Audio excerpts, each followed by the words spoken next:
qu'ingénieur, j'ai eu la chance d'accompagner un petit peu ce progrès technique, cette révolution qu'on a vue depuis les années 80 où Internet a interconnecté les machines, les années 90 où Internet a interconnecté les documents sur ces machines, les années 2000 où les réseaux sociaux ont interconnecté les personnes entre elles dans ce monde numérique. Et puis cette révolution du smartphone qui est arrivée ensuite et qui est quelque part une espèce de télécommande sur le monde, quoi, l'interconnexion entre ce monde numérique un peu irréel et puis ce qui se passe en vrai, géolocalisé, etc. Et pour avoir travaillé avec certains acteurs de ce domaine, notamment à l'époque où je travaillais pour Yahoo, où on réfléchissait au moment où Facebook s'est lancé à un réseau qui s'appelait 360, qui est mort, mais qui était proche des concepts de Facebook, je me suis rendu compte que les moteurs d'engagement sur ces réseaux sociaux-là, qui étaient pensés par ces grands groupes Internet, ils réfléchissaient de qu'est-ce qui fait que les gens vont utiliser, vont revenir, vont s'engager sur ces réseaux. Que bien souvent, ils ne jouaient pas forcément sur des cordes très bonnes. C'est-à-dire que, par exemple, il y avait la notion de moteur de vanité, en disant qu'est-ce qui fait que je vais aller publier et passer du temps à publier de l'information sur le réseau, c'est pour me mettre en valeur, pour ma vaine gloire, pour montrer que les gens me lisent, que je suis pertinent dans les réponses que j'amène, pour le nombre de followers que j'ai sur Twitter, pour le nombre de fois où je suis retweeté. Donc ça me fait du bien, mais le moteur n'est pas très bon. J'ai travaillé chez Viadeo, qui est un réseau social professionnel, et LinkedIn fait pareil. Là, on utilisait des notions plus subtiles encore d'engagement, qui étaient ce qu'ils appellent le humble bragging, l'humble vantardise. Donc c'est de dire, ok, je vais me vanter, et je vais jouer sur cette corde de la vaine gloire, mais de façon humble, sans que ça se voit. D'accord ? Donc, et ça fonctionne. Hein. L'humble bragging, ça veut dire, par exemple, là, je suis ridicule, je suis arrivé en retard au mariage de Brad Pitt, et en plus, je suis tombé en arrivant dans la pièce. Donc, je suis humble parce que je raconte une expérience qui est... Voilà, mais en même temps, je me suis vanté en disant que j'étais à ce mariage. Vous voyez ? Et on est tous comme ça. Hein. Et le résultat des courses, c'est que ces réseaux, quelque part, poussent à ça. Et vous allez le voir, si on essaye d'appliquer maintenant des critères sur est-ce que ce progrès fait du bien vis-à-vis des questions d'inclusion, d'exclusion, etc. ou pas, je pense qu'on peut décerner 3 critères qui pourraient être utilisés pour savoir si ces réseaux sociaux vont faire du bien à l'humain ou pas.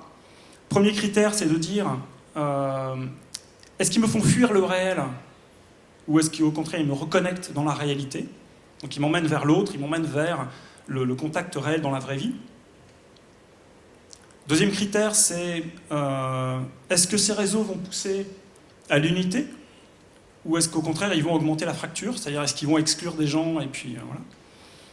Et troisième critère, c'est la prise en compte de la vulnérabilité. C'est est-ce que c'est l'expression de la toute-puissance, finalement, que l'utilisation de ces outils, ou est-ce que la prise en compte de ma vulnérabilité, de la vulnérabilité de l'autre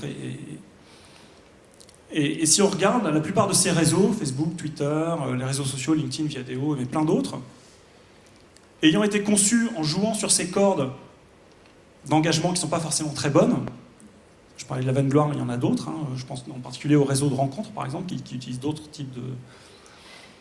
Et ben on se rend compte que la réalité, c'est une fuite du réel. Donc il y a pas mal de gens qui vont aller sur Facebook et qui en réalité vont se raconter une fausse vie, vont se créer de faux amis, vont s'évader quelque part. Hein, donc voilà. Du coup, la question d'entourage, je suis désolé pour cette introduction un peu longue, l'idée d'entourage, c'est de dire, est-ce qu'on peut utiliser ces mêmes innovations technologiques, mais en jouant sur des cordes qui vont être respectueuses de ces critères ? Autrement dit, est-ce qu'on pourrait imaginer un réseau social, sur téléphone mobile en l'occurrence, parce que là, on s'intéresse aux personnes qui sont dans la rue, aux personnes SDF, aux homeless, est-ce qu'on pourrait imaginer un réseau social qui fasse en sorte que ça rapproche les gens qui d'habitude ne se parlent pas et qui tout d'un coup pourraient se parler, qui reconnecte au réel plutôt que de m'emmener dans l'irréel, qui soit respectueux de la vulnérabilité des uns et des autres. Et l'idée d'entourage, c'est de dire les habitants des villes aujourd'hui, les nantis, ceux qui ont un appartement comme moi, hein, et ceux qui vivent bien matériellement et qui sont aisés, aujourd'hui de façon assez massive ignorent les personnes qui sont sur le bord de la route pour un tas de raisons, de peur, de préjugés, de manque de temps, de manque de savoir-faire, des bonnes ou des mauvaises raisons d'ailleurs. Et cette situation n'est pas tolérable. Parce que si moi je suis assis au bord de la route et que je suis assis sur un trottoir parce que j'ai eu pas mal d'accidents dans la vie qui font que je suis arrivé là, c'est pas tolérable que les 3000 personnes qui passent tous les jours devant moi me disent pas bonjour. Une personne SDF avec qui on travaille sur Entourage me dit, sur les 3000 personnes que je vois passer tous les jours, il y en a 2 qui viennent me saluer. Vous vous rendez compte ? 2. Un autre, Pierrot, avec qui on travaille aussi, me dit, mais la solitude, ça tue. C'est-à-dire qu'on peut avoir un réseau associatif super qui va amener à manger, se battre pour des droits, trouver du logement, de l'aide sociale, une bagagerie, un coffre-fort numérique, enfin plein de trucs qui sont super et qui sont nécessaires matériellement pour vivre. Mais si personne vient me dire bonjour, je suis qui en tant qu'homme ? Ma dignité est rabaissée, quoi. Et non seulement ma dignité est rabaissée, parce que personne ne me connaît, je suis invisible, mais en plus la personne qui marche dans la rue, l'habitant, et qui ne me parle pas, sa dignité à lui aussi, elle est rabaissée. Parce que lui, sa vraie dignité, ça devrait être de dire bonjour, comment tu t'appelles, et de créer un lien avec cette personne qu'il voit tous les jours. Vous comprenez ? Donc c'est 2 populations qui aujourd'hui s'ignorent de façon assez radicale. Si on arrive à faire en sorte qu'elles se parlent, qu'elles se rencontrent, et qu'elles se mettent tout simplement à tisser un lien de relation, alors les 2 vont en sortir grandis. Les 2 vont être aidés. L'un peut-être matériellement, l'autre peut-être un peu plus intérieurement et spirituellement, mais en faisant se rencontrer une misère matérielle de la personne qui est dans la rue, avec une misère spirituelle et intérieure du nanti qui a tout ce qu'il lui faut et qui n'a pas besoin des autres, la rencontre entre les 2 peut faire grandir les 2. Voilà. Et du coup, on s'intéresse avec Entourage de dire qu'est-ce qu'il faut donner comme outil à l'habitant pour oser rentrer dans cette relation, lui qui n'ose pas aujourd'hui. Donc par exemple, on va lui mettre dans la poche le guide de solidarité de la ville de Paris.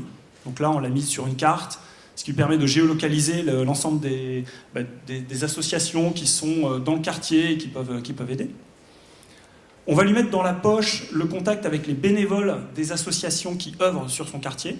Donc là, on est en train de discuter avec bon nombre d'associations pour qu'elles rejoignent notre projet qu'on appelle Open Maraude. C'est une plateforme ouverte pour que toutes les personnes qui font des tournées rues ou qui font des maraudes puissent se synchroniser spatio-temporellement et faire en sorte de ne pas passer 5 fois au même endroit chacune. Enfin voilà. Donc, mais du coup, les bénévoles se trouvant dans ce réseau, c'est rassurant pour l'habitant qui vient parce qu'il peut dire si je trouve une situation préoccupante, je suis rentré en relation avec une femme et cette femme est battue. Je ne sais pas quoi faire dans ma relation avec une personne SDF si c'est une femme qui est battue aujourd'hui. Enfin, très franchement, en tant qu'habitant, je n'ai aucune idée de ce que je dois faire. Si je peux signaler qu'il y a une situation préoccupante et savoir qu'il y a une association du secteur qui peut envoyer un travailleur social ou s'intéresser à cette personne, ça me rassure quelque part. J'ai le sentiment qu'on va peut-être pouvoir faire quelque chose. Et puis troisièmement, de ne pas être tout seul dans la relation. C'est-à-dire que si je rentre en relation avec une personne qui est sur le bord de la route, et au bout de quelques mois, cette personne, forcément, elle peut avoir des difficultés, elle peut avoir des demandes. Et si je suis tout seul dans cette relation, c'est compliqué. Donc une des idées, c'est de dire, est-ce que la technologie qui permet, par exemple, de géolocaliser une rencontre, la rencontre que je fais avec elle, à ce moment-là, peut-être que l'outil peut identifier d'autres personnes qui sont également en relation avec cette même personne, SDF, et du coup créer cet entourage fraternel autour de la personne SDF, en rapprochant des gens qui ne se connaissent pas au départ. Donc là, vous voyez qu'on est dans l'ordre inverse d'un Facebook où on a commencé à tisser des liens de gens qu'on connaît, et puis finalement pour s'abstraire vers une fausse vie. Là, on est en train d'utiliser la technologie pour faire en sorte que des gens qui ont comme point commun de parler à une personne SDF qui peut être en bas de chez eux, faire en sorte que ces personnes-là puissent se retrouver sur un espace collaboratif en disant voilà, j'ai vu Martin là ce matin, il va pas très bien, qui vient avec moi prendre un café avec lui. D'accord ? Donc voilà. Donc Entourage, c'est une association. Donc on est essentiellement composé de bénévoles. Il y a une partie de l'équipe qui vient du monde de la French Tech, donc des startups web, des gens qui n'ont pas trop l'habitude du secteur de la grande pauvreté et de l'exclusion. Une autre partie de l'équipe qui vient de ce monde-là, des gens qui ont œuvré dans des associations comme les Captifs et d'autres associations qui nous ont rejoints. Des entreprises mécènes, parce qu'on n'a pas de moyens financiers, donc des entreprises mécènes qui viennent nous aider à faire ce développement. Et on est aujourd'hui en phase expérimentale d'une toute petite version qui n'est pas encore très aboutie malheureusement, mais parce qu'on manque de moyens de développement, mais dans lequel on travaille avec des petites assos. On travaille avec la Maraude de Sciences Po près de Saint-Germain, on travaille avec les laveurs de pieds près de Montmartre, on travaille avec Sansa qui est une petite asso qui est un média des gens de la rue. Ou quelque part, on a travaillé à un système par exemple de valorisation de la parole des personnes SDF. C'est-à-dire, c'est de dire, quand je fais une rencontre avec quelqu'un, bien souvent il me dit des choses passionnantes, personne ne l'écoute, parce qu'il est souvent assez seul, donne-lui la parole. Et du coup, aujourd'hui, dans l'appli Entourage, je peux noter ma rencontre avec cette personne, et quand je note la rencontre, je peux lui tendre le micro en disant, bah voilà, passe un message au voisin, passe un message à ton entourage ici, et dis-leur ce que tu as envie de dire. Je vais vous en faire écouter 2, j'espère que ça va marcher.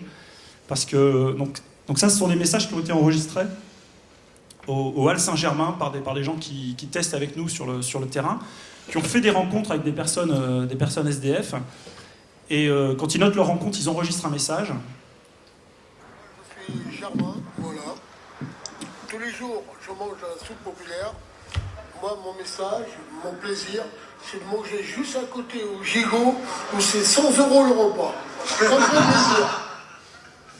Bon, vous n'avez pas entendu le début, mais c'est Germain qui mange à la soupe populaire et qui dit, moi, le message que je passe aux habitants, c'est venez m'inviter au Gigot, où c'est 100 € le repas. Ou Pablo qui nous passe un message un peu plus philosophique et très beau. Bonsoir, je m'appelle Pablo y je voudrais bien communiquer avec des Guasán o de otras personas que habitan pas loin de Saint-Germain, pour que les gens y comprennent, les gens que on est dans la rue, que tout le monde n'est pas pareil. Yo aime bien la communication, yo aime bien de parler avec les gens y que regardent d'une autre façon à les gens qui sont dans la rue, parce qu'on est des êtres humains. Merci. Donc très beau message de Pablo qui dit voilà, que les gens viennent me parler parce qu'on est des êtres humains qui nous regardent de façon différente. Et vous voyez qu'avec l'ambition d'Entourage, et peut-être qu'on échouera parce que c'est très ambitieux, mais l'ambition c'est de dire est-ce qu'on peut changer le comportement en commençant par changer le regard des gens et faire en sorte qu'on redevienne humain en allant parler et en allant rentrer dans cette relation. Et après il se passe des choses et ces choses nous échappent. C'est-à-dire que est-ce qu'ils vont céder, est-ce qu'ils vont se demander de l'aide, est-ce qu'ils vont les accompagner vers une association dans laquelle ensuite on pourra faire des traitements sociaux, les aider dans des démarches de RSA, etc. Donc voilà le projet Entourage, en quelques mots.